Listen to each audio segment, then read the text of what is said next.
Cresci em um bairro que se estendia em ondas de colinas adornadas pela densa floresta.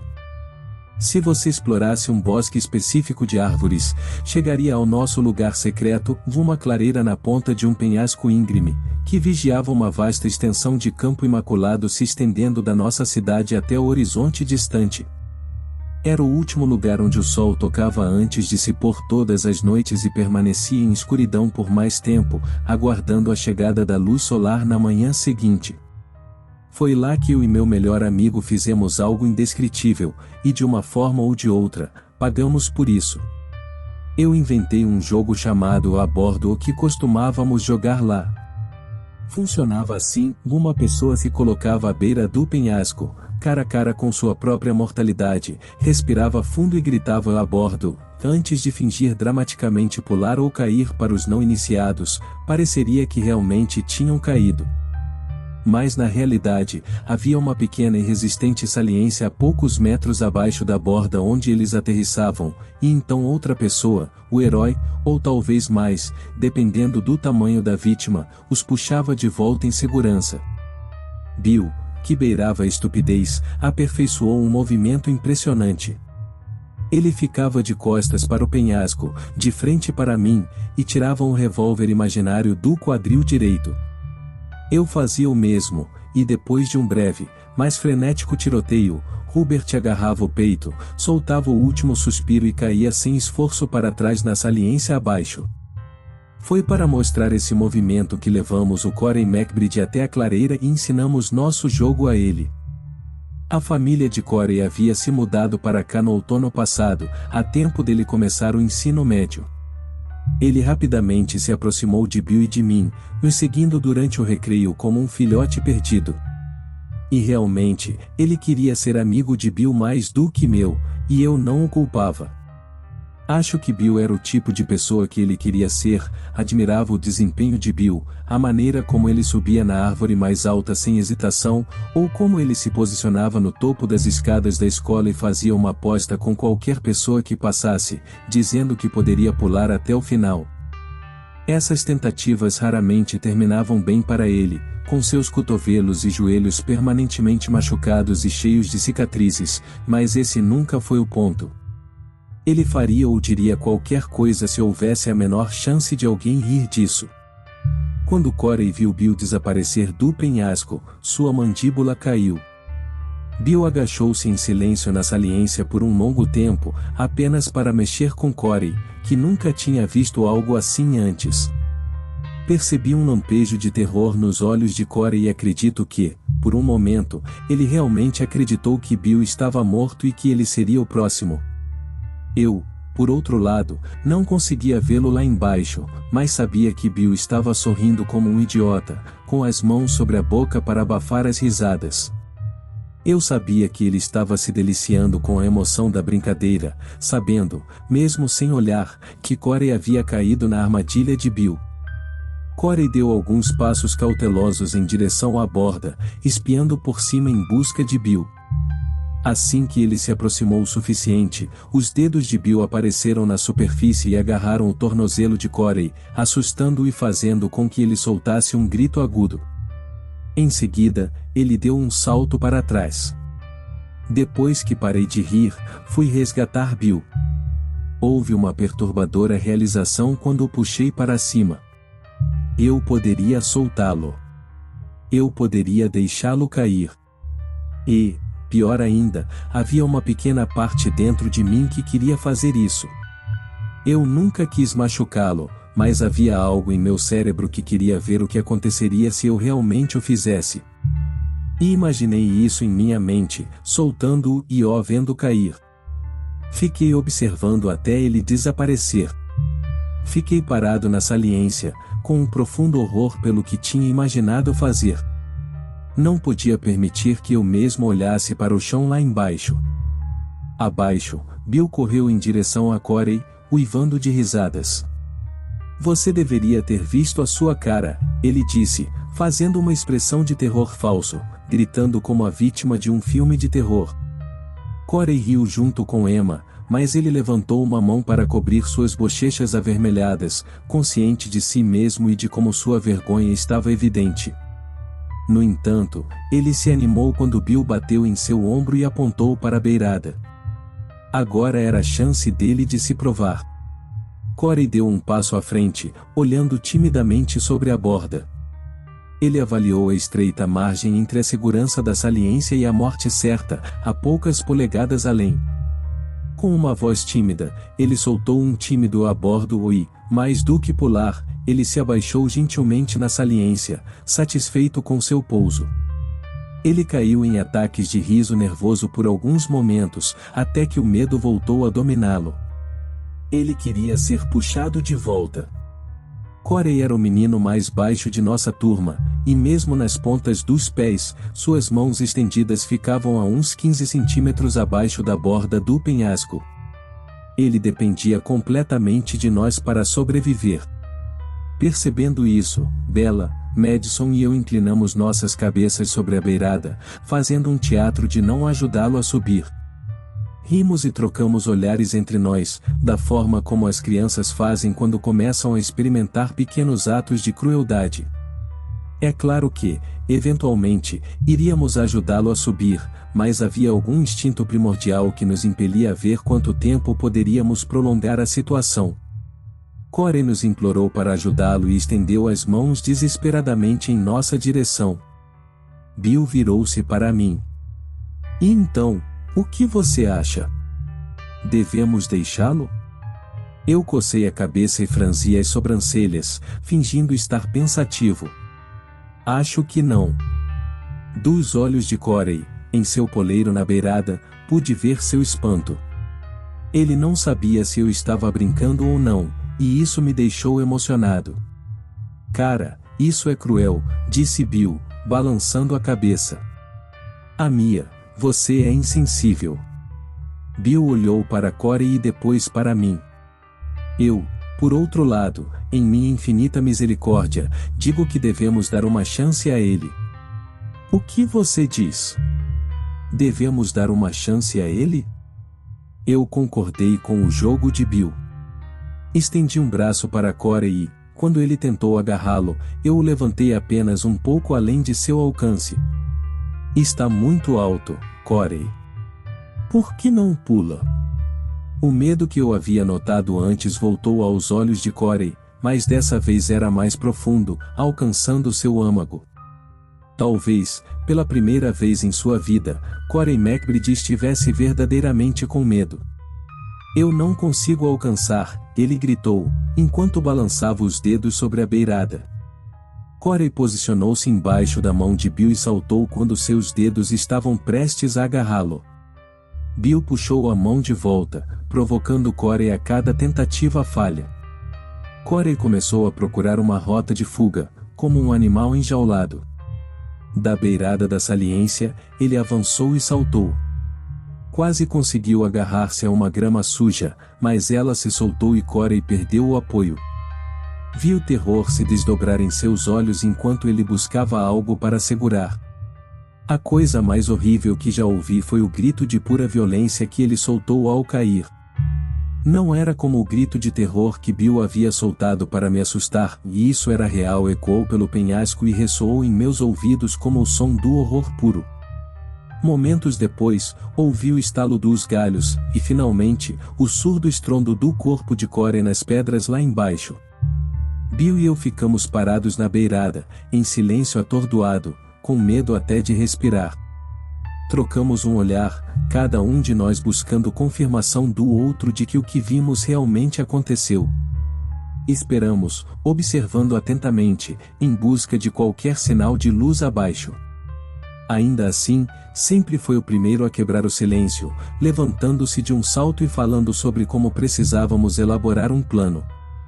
Eu disse que deveríamos contar aos pais dela.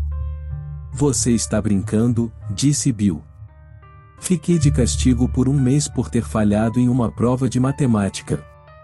Se meus pais descobrirem, vão me matar.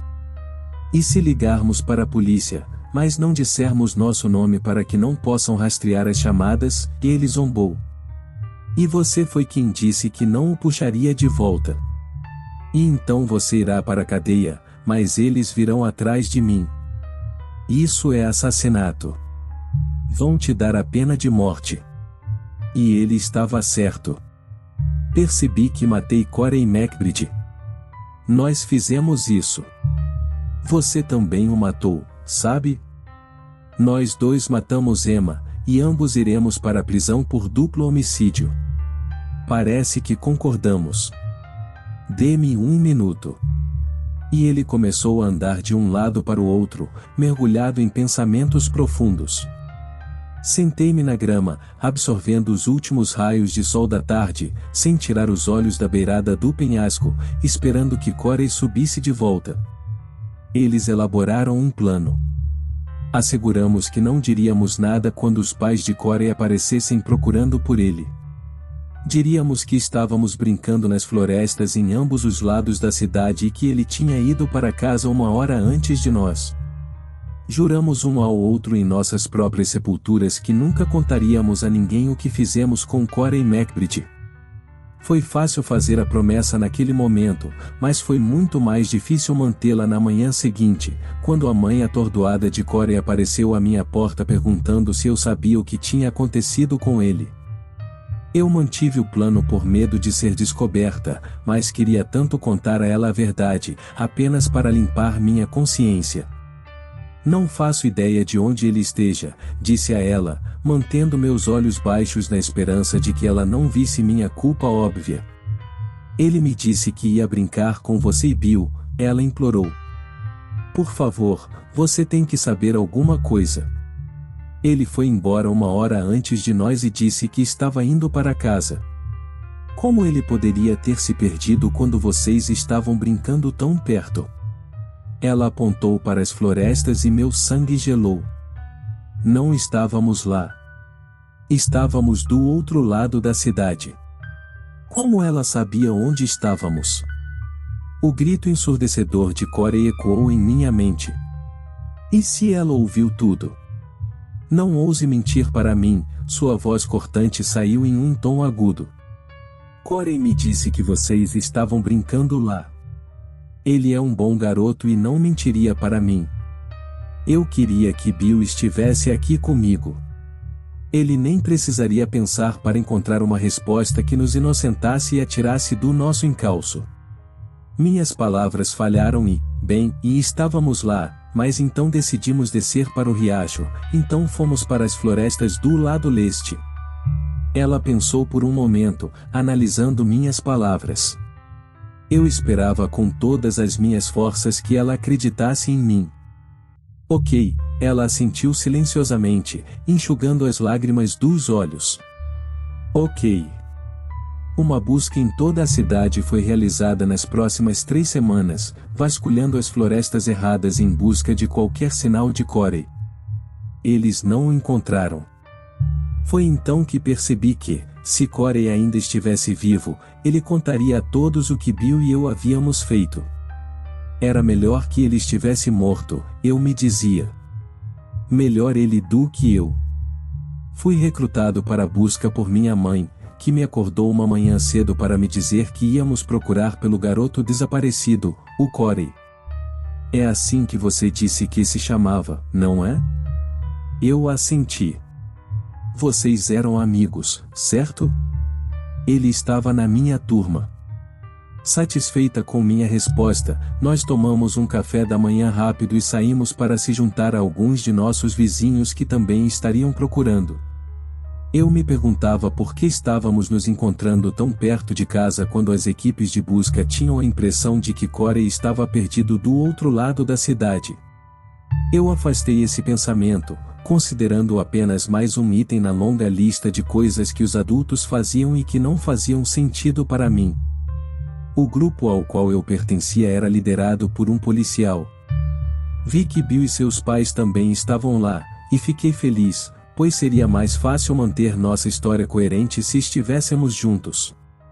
Ainda era difícil fingir que eu não sabia o que tinha acontecido. Eu não conseguia evitar que meus olhos vagassem para o caminho que levava ao penhasco. Mesmo sem dizer nada, e ninguém nunca me perguntou, parecia uma mentira não contar a eles que eu sabia exatamente onde Corey estava. Meu coração parou quando o policial começou a nos levar para a floresta, as florestas certas. Eu estava aterrorizado. Será que eles sabiam que Bill e eu estávamos mentindo?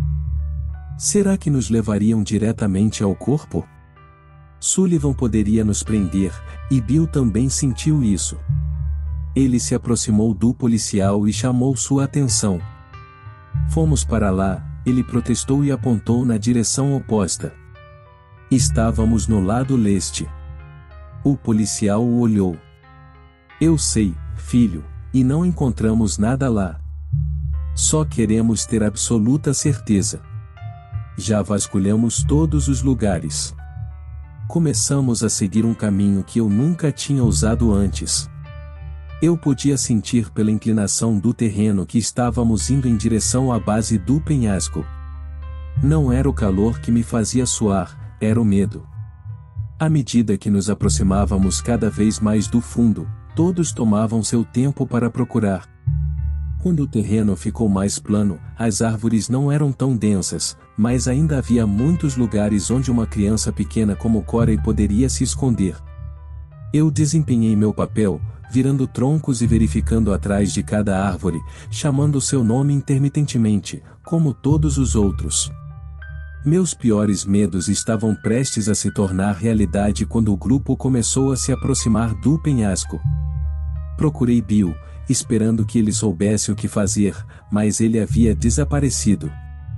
Olhei ao redor e ele não estava em lugar algum. Eu estava sozinho desta vez. Talvez eu pudesse tropeçar de propósito para atrasar as coisas. Talvez eu pudesse fingir ter torcido o tornozelo e, então, eles poderiam cancelar tudo por hoje. Enquanto procurava a pedra perfeita para tropeçar, a voz de Bill cortou através das árvores. Aqui, ele chamou. Ainda não conseguia vê-lo, mas sua voz vinha de longe o suficiente atrás de nós para manter todos afastados do penhasco por um tempo. O policial se dirigiu na direção do som e o grupo seguiu, à medida que os sons de galhos quebrando se tornavam mais altos. Então, vi Bill correndo entre as árvores, segurando algo em suas mãos. Quando ele finalmente parou, curvou-se e apoiou os joelhos para recuperar o fôlego. Imediatamente, notei que algo estava diferente. Sua camisa xadrez agora estava suja e rasgada, e então vi o que ele estava segurando. Esta é a camisa do Corey. Ele entregou ao policial um pedaço rasgado de tecido sujo, os restos mutilados da camiseta branca que Bill havia usado minutos antes. Ainda estava quente. Bill deve tê-lo arrastado na sujeira para fazê-lo parecer que estava lá há dias, e assim disfarçar o fato de que seria grande demais para Corey. O policial estendeu o tecido para que eu corroborasse a história, embora ele me lançasse um olhar que parecia dizer: ou você vai junto com isso? Eu o examinei por um momento. Sim, era isso que ele estava vestindo, suspirei aliviado. Quando o policial instruiu Bill a mostrar onde ele encontrou a camiseta, eles afastaram o grupo do penhasco. Eu fiquei impressionado com o pensamento rápido dele e grato porque em breve não precisaríamos mais depender do meu plano. Não sei de onde Bill tirou essas ideias. Não só ele nos afastou do corpo de Corey, mas também quebrou alguns galhos baixos e pendurou pedaços soltos da camiseta neles, criando a ilusão de que o caminho de Corey convenientemente levava na direção oposta do local onde ele realmente estava. A busca se arrastou por semanas, mas eu sabia que era inútil. Eu tinha certeza de que Corey estava morto. Apenas alguns dias depois do ocorrido, eu o vi parado no meio da rua em frente à minha casa. A princípio, pensei que talvez ele tivesse voltado, até que eu vi um carro passar direto por ele e ele continuou de pé depois que o carro passou. Cautelosamente, saí para fora e me aproximei dele, sussurrando o nome de Corey, olhando ao redor para ter certeza de que ninguém estava lá fora para me ver conversando com um garoto morto. Ele não respondeu, mas me olhou como se tivesse ouvido. Ele parecia tão real, não como os fantasmas dos velhos filmes que meu irmão mais velho e eu costumávamos assistir depois que nossos pais iam dormir. Os fantasmas que eram pálidos como a morte, quase transparentes, que gemiam e choravam, sacudiam correntes. Corey não, ele parecia igualzinho como sempre. Estendi minha mão em direção a ele, precisava ver se ele era sólido, mas antes que a ponta dos meus dedos pudesse tocar seu ombro, ele se virou e saiu correndo. Ele parou entre as duas árvores tortas que guardavam o caminho que levava ao penhasco, para ver se eu estava seguindo. Eu não havia me movido, e por mais que eu quisesse, não consegui me obrigar a voltar à cena do crime. Eu não suportava estar tão perto do corpo dele e saber que era tão fácil chegar até ele, mesmo quando inúmeras equipes de busca passaram inúmeras horas procurando-o a poucas milhas de distância. Assim que Corey percebeu que eu estava indo com Emma, ele disparou, desaparecendo na densa folhagem de verão. Eu fiquei parado na rua, perplexo, por alguns minutos, sem saber o que acabará de ver.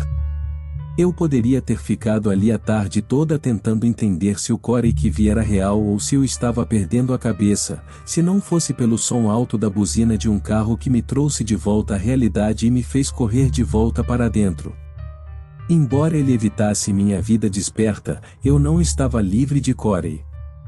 Todas as noites, ele infectava todos os meus sonhos como um câncer, uma manifestação da escuridão que crescia dentro de mim desde aquele dia. Ele veio construir o meu inferno pessoal. Nem mesmo nos meus sonhos, o pequeno Corey McBride falava comigo, mas eu sabia o que ele queria dizer. Você vai apodrecer no inferno por isso, ele devia estar pensando. Se eu fosse real, eu te mataria do mesmo jeito que você me matou.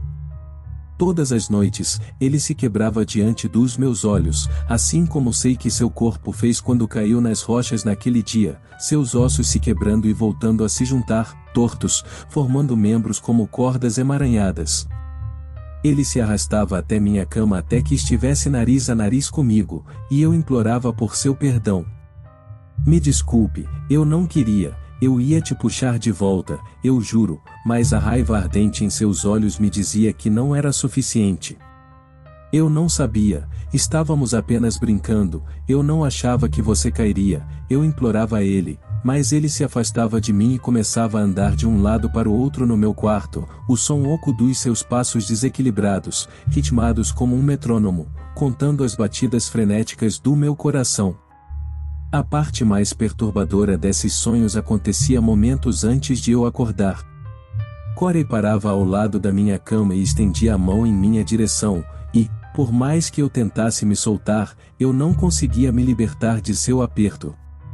Seus dedos gelados seguravam meu braço com firmeza, e eu sentia a dor da sua unha irregular arranhando meu antebraço, deixando 5 linhas sangrentas na minha pele. Havia desespero em seus olhos, como se ele esperasse que eu entendesse o significado por trás daquilo.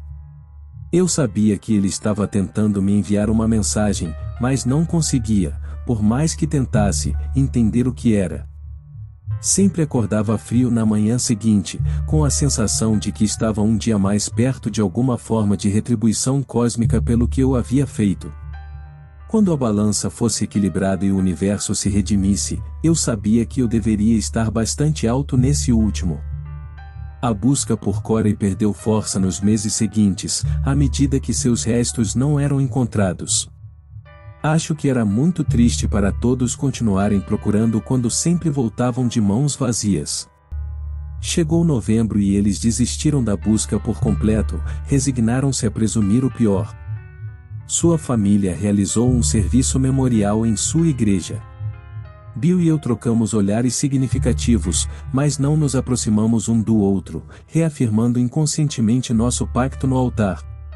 A mãe de Corey chorou sobre o pequeno caixão que seria enterrado vazio, cristianizando-o em sua vida após a morte com suas lágrimas. A caixa era perturbadoramente pequena, e a visão dela me levou a pensamentos perturbadores, como eles conseguiram colocar alguém ali dentro, e é possível que uma criança tão pequena morra, e quando eu morrer, estarei em uma caixa assim. Nesse momento, percebi por que Corey ainda me atormentava. Toda a tristeza e incerteza deixadas para trás após a morte dele o deixaram inquieto, e porque ele não conseguia dormir, ele veio me assombrar. Não chorei no memorial. Acho que meus pais queriam que eu chorasse, pois eles sempre assumiam que estava tudo bem, que era natural se eu chorasse. Eu me recusei a permitir que as lágrimas escorressem, porque se eu chorasse, significaria que eu era culpado. Nunca chorei por Corey McBride, porque pensei que se o fizesse, talvez não tivesse acontecido de verdade e que era a tristeza que lamentei por ele, através da culpa do que eu havia feito, e o medo que me forçou a enterrar adiante. Logo, a cidade seguiu em frente, fazendo de Corey McBride uma memória distante, porém trágica, mais um dos milhares de crianças desaparecidas que nunca são encontradas. Nosso segredo parecia estar seguro, mas o peso do que tínhamos feito estava prejudicando nossa amizade. Não importava o que fizéssemos, Corey era a única coisa em nossas mentes. Eu não queria falar sobre isso, mas nas primeiras semanas, Bill só falava sobre Corey, talvez fosse uma tentativa de aliviar sua própria culpa. Ele falava de Corey como uma antiga lenda transmitida através das gerações e contava a história como um observador externo. Ele falava tanto sobre isso que, eventualmente, parecia algo que não tinha acontecido com ele, mas algo que ele tinha ouvido falar.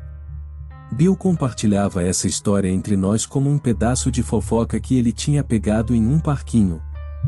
Em várias ocasiões, ele me deixava furioso, até que um dia eu disse a ele que se ele mencionasse o nome Corey McBride novamente, ele teria que recolher seus próprios dentes.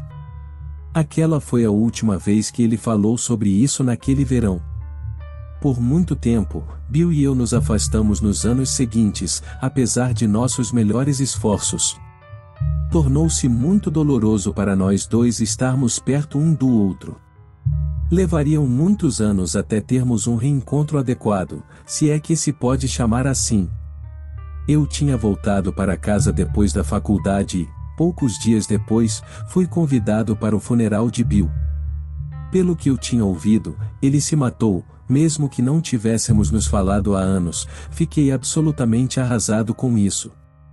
Desde que nos conhecemos na pré-escola, eu o considerava meu melhor amigo. Ele tinha uma aura que eu me sentia atraído. Ele sempre era o centro das atenções, mas não de um jeito arrogante. Ele simplesmente estava sempre fazendo algo que valia a pena olhar.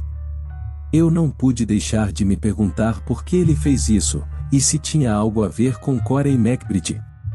Toda a situação havia mudado Anna, e embora ele raramente mostrasse, eu podia ver que a culpa o havia ferido.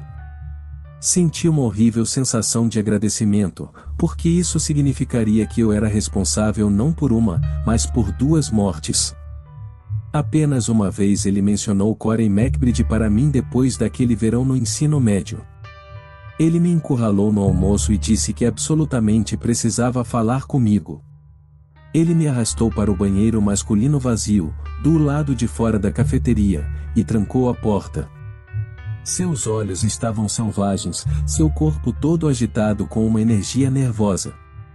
Ele não está lá, ele disse. Quem não está onde? Perguntei, pensando em meu dono, me perguntando se Bill via Corey também. Considerei perguntar a ele, mas achei melhor não. Um de nós enlouquecendo era o suficiente. Corey não está lá. Ele se foi. Eu tremi com a mera menção do nome. Parecia uma maldição, uma invocação antiga, e quando era dito, trazia um mal indescritível. Olha, eu venho tendo esses sonhos, disse Bill, passando a mão no cabelo e respirando fundo. É o mesmo todas as vezes. Estou na floresta onde costumávamos brincar, mas desta vez estou no fundo do penhasco. Está escuro e sinto como se alguém estivesse me observando.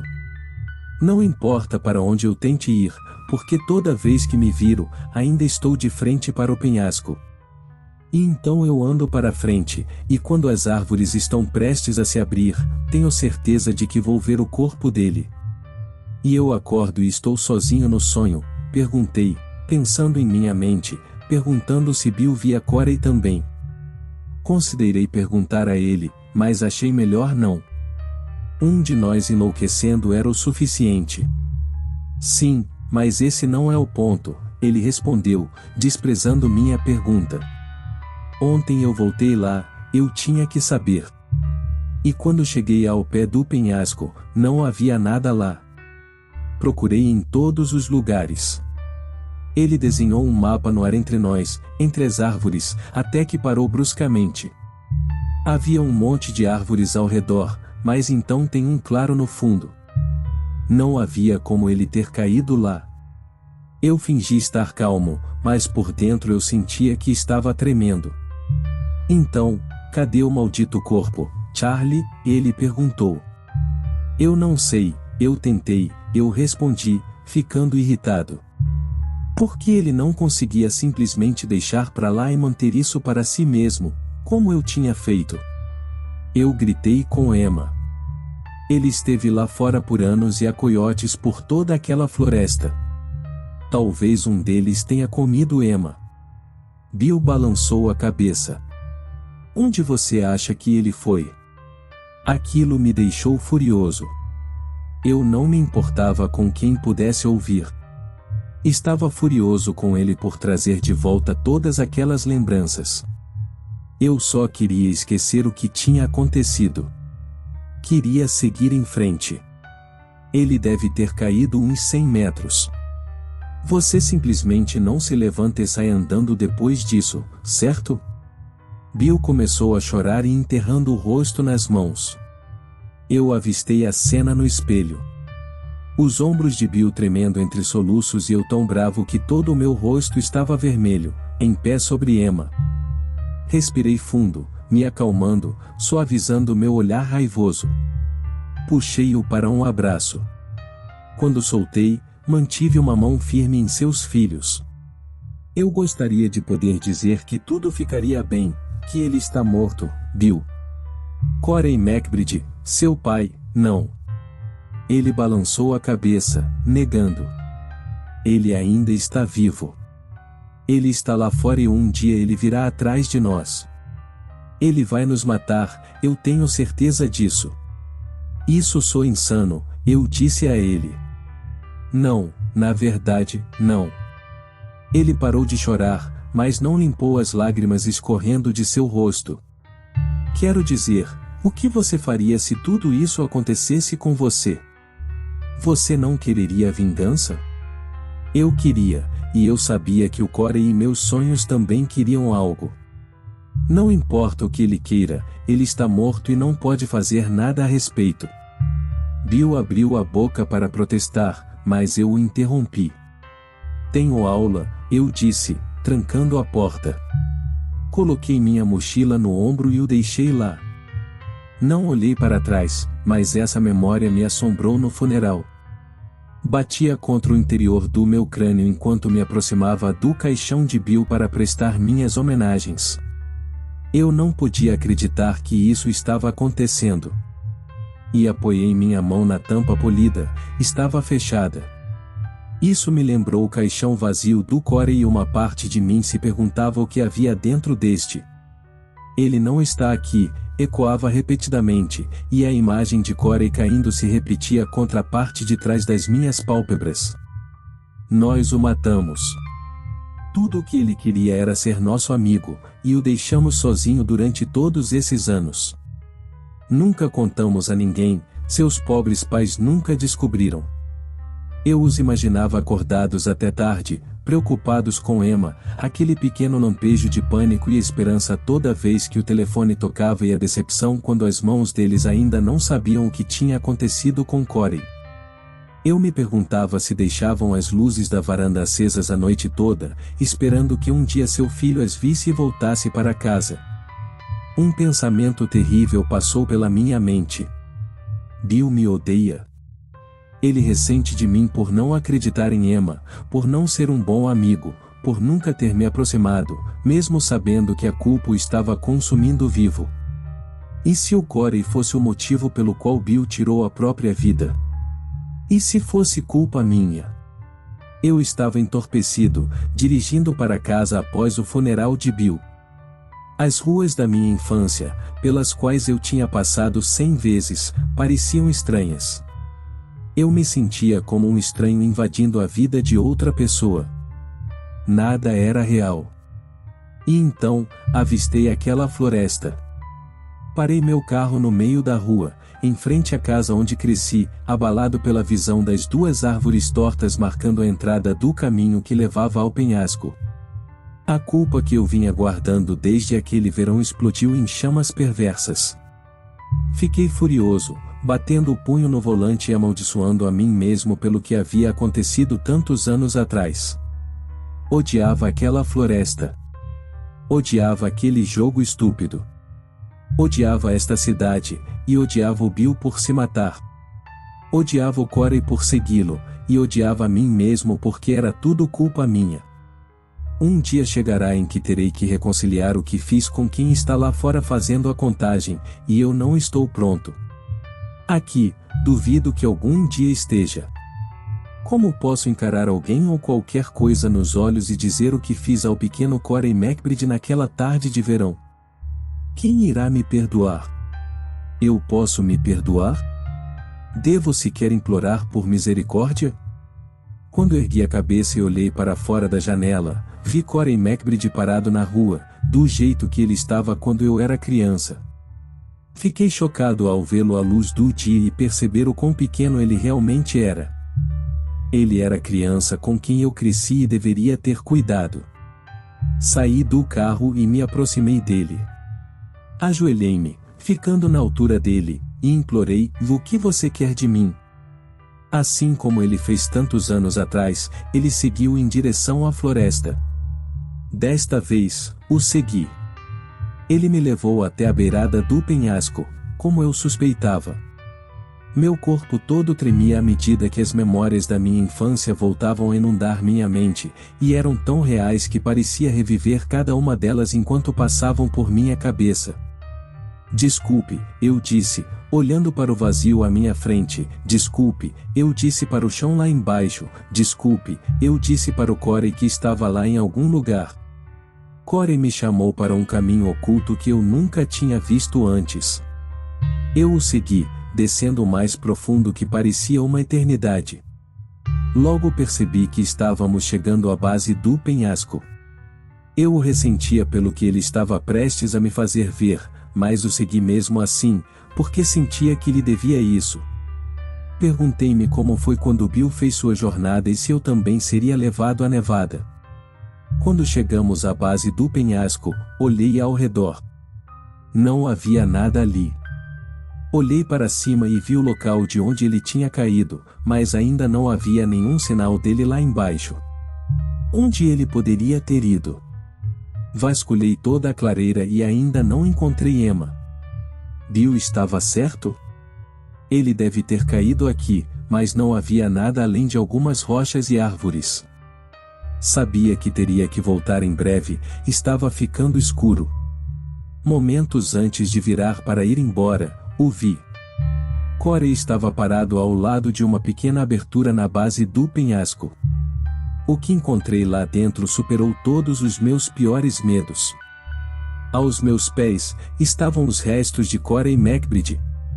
O esqueleto estava encolhido em posição fetal, segurando duas pernas quebradas. Ao lado de sua cabeça, havia 5 marcas contorcidas cavadas na terra. Milagrosamente, ele havia sobrevivido à queda e se arrastado para esse buraco, onde nunca foi encontrado porque dissemos a nossos pais que estávamos brincando na floresta do outro lado do bairro. 5 dias ele ficou ali, frio, sozinho e com medo, esperando ser salvo. E ele teria sido se Bill e eu não tivéssemos liderado a busca na direção errada. 5 dias ele sofreu por minha causa. Corey olhou para mim como se perguntasse: "Agora você finalmente entende o que fez?" Eu entendi, e chorei.